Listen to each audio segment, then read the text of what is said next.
Back to school is busy enough. The last thing you need is shopping that makes it harder. Whether you're moving into a dorm, your first apartment, or just getting organized for the semester, Wayfair makes it easy to get everything you need in one place. Furniture, bedding, storage, decor, study essentials, all at prices you'll love, with fast shipping before move-in day. Get everything you need for back-to-school season. Shop Wayfair.com today. Wayfair, every style, every home. Every afternoon, there are 4 things you need to know about. They tend to happen after about 3 p.m. Eastern, and before you get home, you might as well learn about them before you hear it on the evening news. That's my job. I'm Erick Erickson. Tune in wherever your podcasts are available, on YouTube, Spotify, Apple, whatever. You'll get the 4 things to know in the afternoon. Search Erick Erickson or go to erickerickson.com/4 things to know for the links. Be more informed than your family and friends.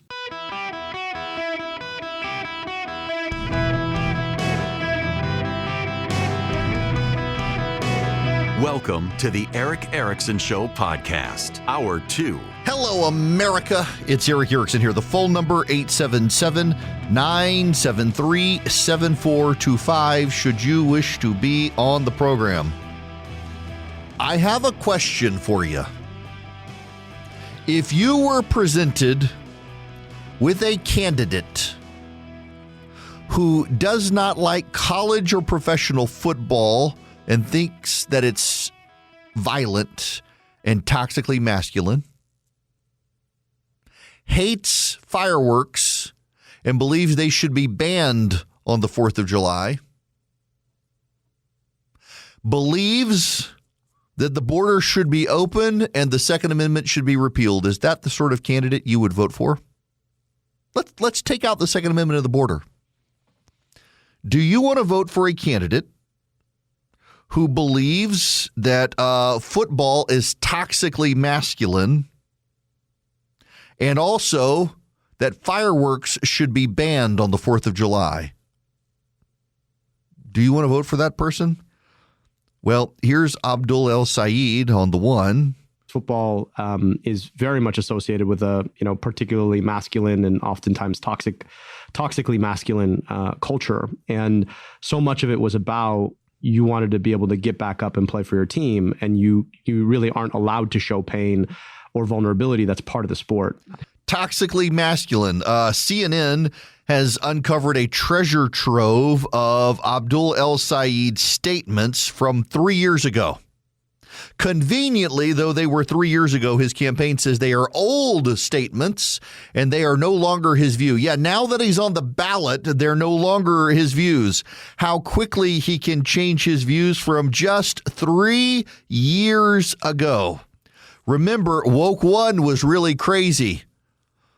If Lenin was woke one, Stalin's woke two.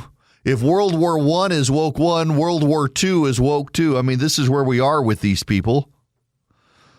This is from Andrew Kaczynski at CNN, the KFile. Before launching his campaign, Abdul El-Sayed removed over 100 YouTube videos from 2022 to 2024.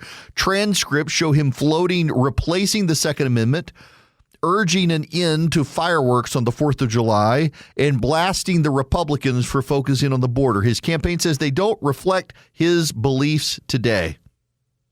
Not all of his commentary has disappeared. In one episode that remains online, he questioned whether football could be considered ethical or safe and linked the sport's ethos to narratives used to justify slavery and westward expansion. The NFL is about slavery, folks, and westward expansion. Yes, we want that. We want that expansion team on the West Coast. That's what it's about. Does the guy know what an expansion team is? That's Manifest Destiny. It's the colonizers. I want to bring back the Oakland Raiders. We should colonize Oakland. I mean, the Oakland A's, the Oakland, they're all becoming Las Vegas teams. Now, I don't have a problem with that because I'm going to tell my wife I'm a Raiders fan, dear. I have to go to Las Vegas again. I have become an A's fan. I mean, I've repurposed all of my Braves logo. I'm adding the University of Alabama mullet to the A, and I'm saying I'm an Oakland A's fan, but now I'm a Las Vegas A's fan. I'm an athletics fan. I'm going to go to Las Vegas to cheer on my baseball team, dear. I'm not going to eat and play craps, I'm going to cheer on my favorite sports teams. I never go to sport events. You tell me to get out of the house and watch more sports, I'm going to Vegas to watch sports. Side note, no offense, those of you who know who you are. Turns out there are a couple of NFL players who listen to this program. And you know I love you. But I have decided, having now gone to multiple NFL games, that the best view is on my front porch on my TV. I love going to a baseball. I haven't been to enough Braves games this year. I need to go to more Braves games. They're doing great. And I love going to the Braves games. And I don't even care where I sit, although I usually get the really good seats. I would rather sit and watch a baseball game in the stadium than watch it on TV. I mean, I watch it on TV, and I am pro pitch clock, people. I love the pitch clock. I can get out of there at a reasonable time. The game moves. I like it. I don't really like in a tie at the end of the game. I don't really like the ghost man on second base. I don't like it. But the pitch clock, man, I actually like it.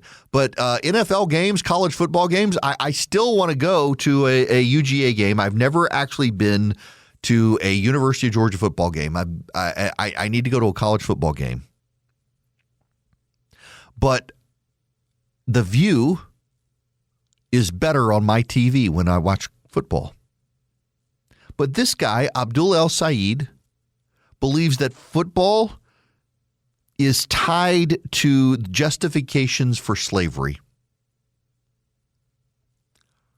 because the players are black. Huh? Do basketball, buddy. Really? This is just, these are deeply weird people. Abdul El-Sayed said old clips do not reflect his current views. Quote, Abdul is the former captain of his high school football team, loves Michigan football on Saturdays, and celebrates the 4th of July with fireworks like the next Michigander.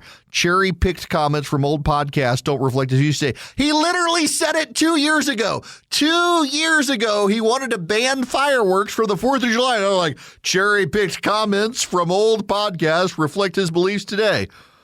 His firework video was briefly interrupted by a message noting it was sponsored in part by the Marguerite Casey Foundation. In reading ads for the foundation on his America Dissected podcast, he highlighted what he called its, quote, cutting-edge areas of scholarship on feminist prison abolition. Feminist prison abolition. There is an old Robin Williams joke about if you go to the Netherlands, there's a series of dikes that hold back the water because most of the Netherlands is below sea level. And that nation has completely, amazingly recaptured so much of their land from the sea. And Robin Williams says he was very disappointed when he went to the Netherlands the first time and he went to see how they held the water back, that it was not an angry old woman in comfortable shoes saying, don't go near there, don't go near there. It's a great joke. You should watch Good Morning Vietnam. I'm wondering what feminist prison abolition is. Is it an angry old woman in comfortable shoes saying, get rid of them, let them out, just don't let them stay with me? The feminists of America, we believe that prisons should be abolished like slavery. Prisons bad, criminals good. I, feminist, see the hair on my armpit. What is this? 2 whole years ago, he was in favor of banning fireworks. He does videos on feminist prison abolition. Or are you getting rid of the prisons of the feminists? My name is Abdul El-Sayed. I believe we must liberate the women from making sandwiches in the kitchen. I support feminist prison liberation. What is feminist prison abolition? Getting the wives out of the kitchen into comfortable shoes on the back deck so they can gossip with their wine coolers? What exactly is feminist prison abolition? I have no idea, but he advertised for it. Just football is slavery and toxically masculine. Fireworks are bad. Mackinac Island he hates. Is there anything this guy likes about Michigan other than the rise of the Islamic terrorists within the in the mosques? Is there anything that this guy likes? He got a medical degree and he didn't get licensed to treat patients because he didn't like to treat patients. He doesn't like patients. He doesn't like the 4th of July. You got Francesca Hong. Oh, we're going to get to this woman. She hates Thanksgiving. And now this is the thing, too, that so much of the media, and kudos to Andrew Kaczynski and CNN for not giving this guy a pass, because they've done a story on this. So they're like, 2 years ago, he said he hated the 4th of July and wanted to ban fireworks. And now he's like, we've cherry picked old beliefs. No, we actually did the podcast from 2 years ago. Francesca Hong, 2 years ago, I hate Thanksgiving. It's a colonizer holiday. We should have ended it in 1621 instead of making it a thing. And now she's like, I love Thanksgiving. It's my favorite holiday. We get all my parents and in-laws together and we have a ton of fun cooking. I love it. 2 years ago, she's like, I hate this colonizer holiday. And now she's running for office like, nope, I like it. They're right. Woke one, crazy. Woke two, woke one, World War I, woke two. Hitler's like, I'm not crossing the Rhineland. There will be peace in our times. I will never invade Poland. I mean, the wokes these days, they're just like Hitler. We're just going to lie to your face and hope we Neville Chamberlain and have peace in our times until they storm across into Poland and take it over. You can't trust these people. I just also, the idea that people are going to look at this and say these are old comments when they were literally 2 years ago, 3 years ago, from 2022 to 2024. I mean, I know high school kids who haven't bathed in that period of time, and they're like, I'll bathe tomorrow. And he's like, oh, this is really, really way in the past stuff. I've turned the corner since my ancient views. This is who the Democrats have nominated in Michigan. By the way, Republicans, he can win. He can win. If the economy gets bad, if gas prices skyrocket, all the things Iran is trying to do to us, he can win. Don't discount him. That's why Mike Rogers got to be in Ozagi. What's so funny, by the way, is I don't think I got the video today. I don't think I did. But, you've got Donald Trump just railing, or you got James Carville railing on the socialists, how bad the socialists are, on and on and on and on. Asked last night, and James Carville was like, yeah, I'd vote for Abdul El-Sayed over Mike Rogers, of course. It's amazing how they turn on a dime. Have y'all heard the interview with the Democratic Socialists of America leader? The audio here is not great, but you got to listen to this. Speaking of feminist prison abolition, listen to this. So if my daughter is assaulted and raped, is there any agency that would seek to find her assailant and bring him to justice? Of course. Yeah, of course. What Absolutely. would it be if not police, and where would he be if not a jail? So I guess I really want to avoid getting kind of caught into these hypotheticals and talk more about the reality that we're actually facing right now, which is that we're spending absolutely outrageous amounts of money on police and policing, and we're not spending money on things that actually make people safe. Police and policing, last I checked, make people safe. I guess that's feminist prison abolition. Make sandwiches safe again. And Abdul El-Sayed is all on board feminist prison abolition. Ladies, we will get you out of the prison known as the kitchen. That's feminist prison abolition. Okay, my daughter is raped. Is there anyone who will protect her? Well, police and prisons, they don't make people safe, really. That's news to the people who have been made safe by police and prisons by keeping bad guys behind bars. These people are insane. They're elevating insane people. This is the president of the United States talking about what's going on right now with this Well, nonsense. the one thing is we have jihadists being elected all over the place. We have this, whether it's communism, jihadism. A friend of mine called up. He said, really, you should use the word jihadist because that's what's happening. And I'm not sure that anybody, if you take a look at what happens in other countries, I think that's not going to be necessarily the way we want to live. But when you look at the radicalism and the craziness of the candidates and the stupidity of what they're suggesting, let's get rid of the Supreme Court, let's get rid of the presidency, let's get rid of the Senate. They want to get, sometimes I'd like to get rid of the Senate too, but I don't say it, and I wouldn't do it. But, they want to get rid of the Senate. They want to get rid of ideally the house, but they're thinking about maybe keeping the house. Isn't that nice? These are people that have been not successful. They're people that have been, in many cases, failures. They come from other failed countries, and they come here and they tell us how to run our country. They come from places like, I won't mention because I don't want to get myself into a controversy, but they come from countries that are not great. They come from, let's say, as an example, Somalia. They come in and then they tell us how our Constitution, how our Declaration of Independence, how it works. It doesn't work that way. And he's not wrong. It's third worldism. They want us to play soccer. They want Pride Month football. They don't want actual football. And the irony here is the Muslim man who keeps his wife's hair covered claims football is toxically masculine, and he wants feminist liberation of prisons. Why not the prison that keeps your wife covered so that the rest of us can't see? And y'all, I'm sorry, I'm hung up on feminist prison abolition. I don't know what it is, but I don't know that I want a guy like Abdul El-Sayed being the one to lead prison abolition.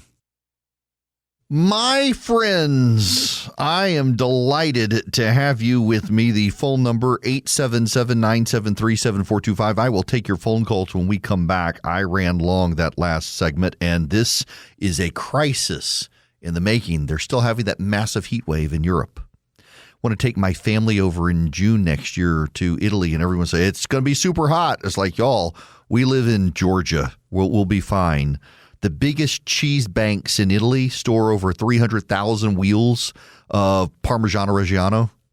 Dairy farmers use cheese as collaterals and get loans up to 80% of the market value of the cheese. At $1,000 per wheel, that's $200 million in loans. The banks seize and sell the cheese that the farmers can't pay back.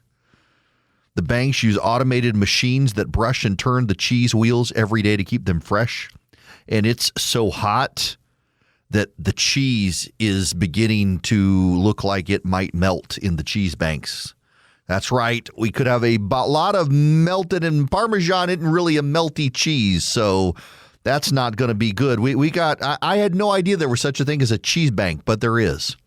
There's also something called incognito. My father called me last night, and I answered the phone, and he said, I'd like to discuss with you your extended warranty. And I fell out laughing. I said, Incognito, you failed me. And he fell out laughing. He says, I know about your advertisers. I'm glad you should know about Incognito because they make sure you don't get the extended warranty phone call unless your father's calling you.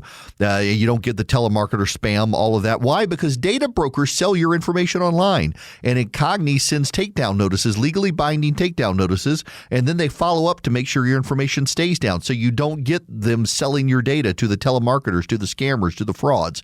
Incogni, I-N-C-O-G-N-I, incogni.com/Erick, E-R-I-C-K. You save up to 60% off. Incogni.com/Erick.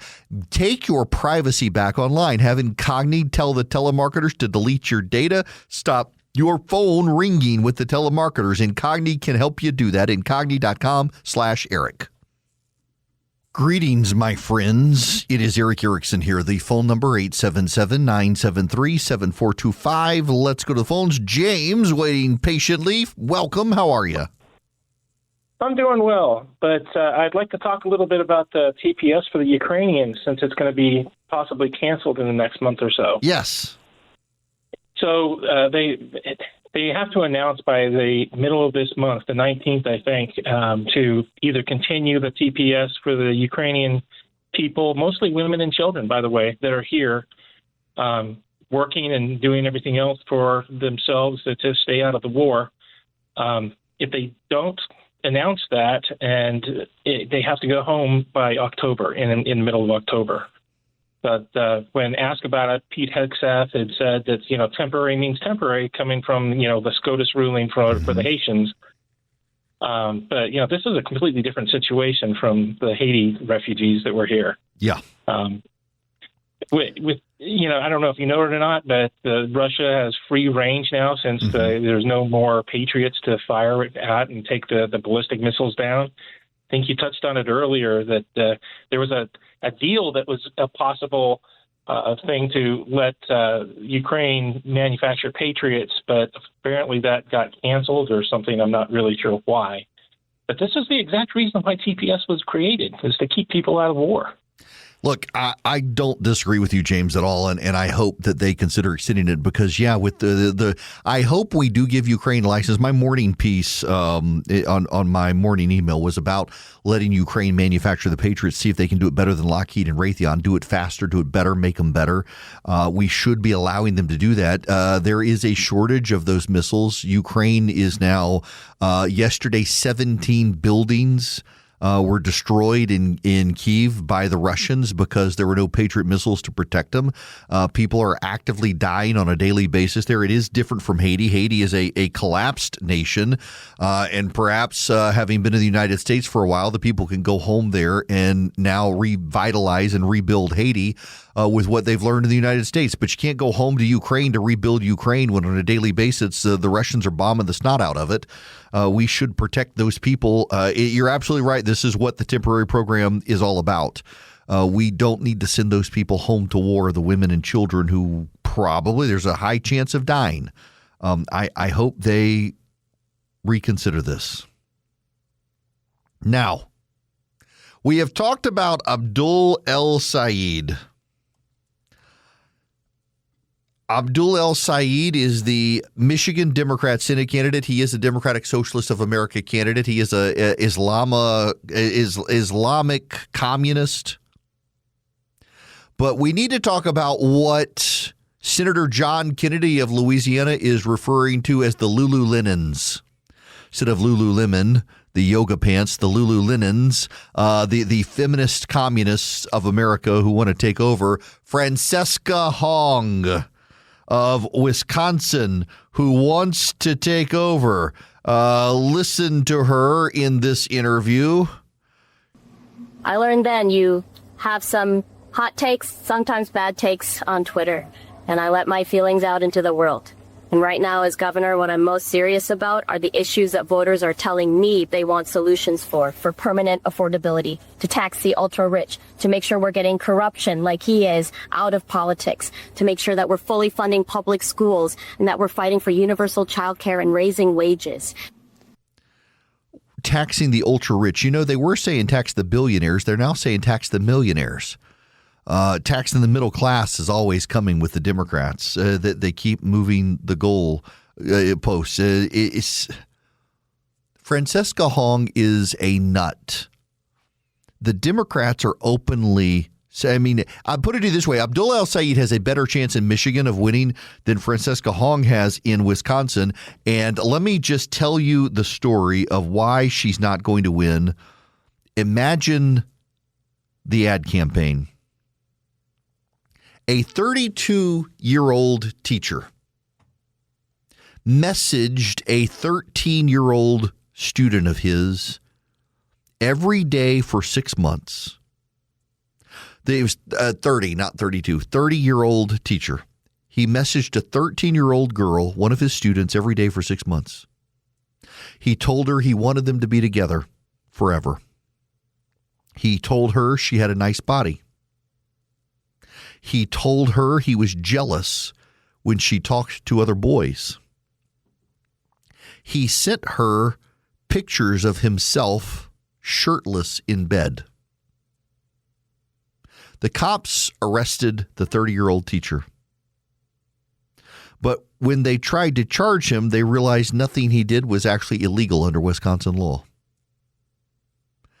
The teacher and the student had never made sexual contact. The pictures he exchanged with the student were not explicit enough to qualify under Wisconsin state law. The guy was actively grooming and trying to rape a 13-year-old student, and nothing he did was forbidden under state law. Grooming was not prohibited under state law in Wisconsin. For 6 months, every single day, this girl got messages from this teacher that he wanted them to be together forever. He sent her shirtless pictures. He told her how jealous he was of her when she talked to other boys. He wound up being charged with a bunch of disturbing the peace charges and spent 6 months in jail for spending half a year abusing his authority as a teacher to manipulate a 13-year-old girl into wanting to have sex with him. He was not a convicted felon. He was not convicted of a felony. The charges were misdemeanors. He was never put on the sex registry. So the Wisconsin General Assembly decided to do something about this. The Wisconsin General Assembly drafted bipartisan legislation to make it a felony to engage in the course of conduct clearly and obviously intended to lure a child into sexual acts or exchanging images. When a person in authority is grooming a child in their care for sexual conduct, it's illegal now and a felony in Wisconsin. It passed the state legislature 193-6. It was signed into law by Tony Evers, the Democratic governor. Francesca Hong voted no. Francesca Hong was one of only 6 people who did not think it should be a crime for a teacher to sexually groom a student. 4 months after the law was passed, a 36-year-old man met with a developmentally disabled 16-year-old in a public park when she was 13 and spent the next 3 years trying to manipulate her into running away from home so he could make her his live-in slave. He was charged with a felony. But for the law being changed, he could not have been charged with a felony. Francesca Hong believed it was not a violation of the law and should not be a violation of the law for an adult in authority to pressure a child in his care to have sex with him. She didn't believe that between consenting individuals that you should make that a crime. She didn't believe that a 13-year-old lacked the capacity to tell a teacher no, and that if she had consented, well, okay. That would be a crime under the law, but Francesca Hong was okay with the pressure. She was okay with the shirtless pictures. She was okay with a 30-year-old pressuring a 13-year-old with developmental disabilities to be an in-house sex slave. She was totally okay with that, and she was not okay with the law. This is how wackadoo progressive this woman is. She spells folks with an X, not a K. I guarantee you she's used Latinx. I guarantee you she's used Latinx. She said up until last week, she consistently said Thanksgiving was the holiday she hated the most because it was a colonizer holiday. This woman is insane. This woman wants to be the governor of Wisconsin. And the Wisconsin Democratic governor is telling everyone who will listen that she cannot win. And today is election day in Wisconsin. Now, the polling in Wisconsin probably has the same problem that the polling in Michigan has. In northern states in particular, southern states are actually more racially diverse than a lot of northern states. And in northern states, particularly in the summer months when a lot of people are on vacation, they have a tendency to oversample urban white people who tend to be very, very liberal. And so the polling in Wisconsin could very well overstate her strength. It very, very well could overstate her strength.